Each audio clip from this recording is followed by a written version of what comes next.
Jimmy Santos lumantad na para isiwalat ang nakakagulat na bersyon tungkol kina Tito Sen, Vic at Joey.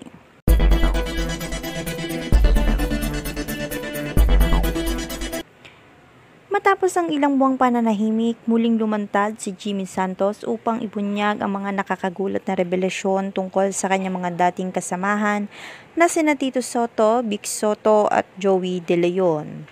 Ang tatlong haligi ng Itbulaga na kinagisnan ng sambayan ng Pilipino na humaharap ngayon sa isang malaking issue na inirevelasyon ni Anjo Iliana. Ayon kay Jimmy Santos, matagal na niyang pinag-isipan bago siya magsalita. Aniya, hindi na raw niya kayang manahimik, lalo na't maraming espekulasyon at maling balita ang kumakala tungkol sa tunay na nangyari sa pagitan nila noong ito ay umalis ng Itbulaga.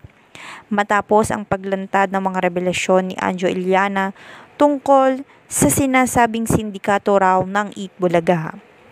Sa kanyang emosyonal na pahayag, inamin ni Jimmy Santos na totoo ngang nagkaroon sila ng hindi pagkakaunawaan noon sa mahuling buwan na bago siya pansamantalang nawala sa show dahil sa hindi pa masabing dahilan.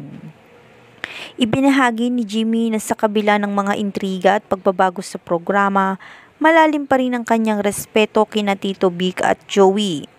Gayunpaman, inamin din niyang may mga bagay na hindi na nila napag-usapan ng maayos. Hindi ko sila sinisisi, wika niya. Pero may mga desisyong ginawa na hindi ko naiintindihan noon.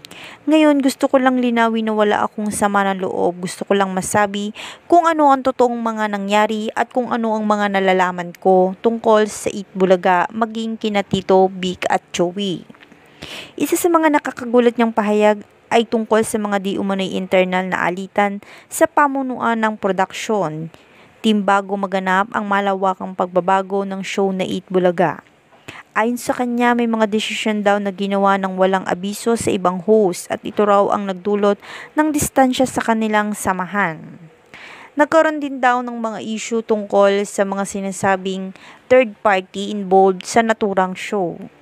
Ngunit sa kabila ng lahat, mariin niyang ibinigyan diin na ang kanilang pagsasamahan ay hindi kailanman mawubura.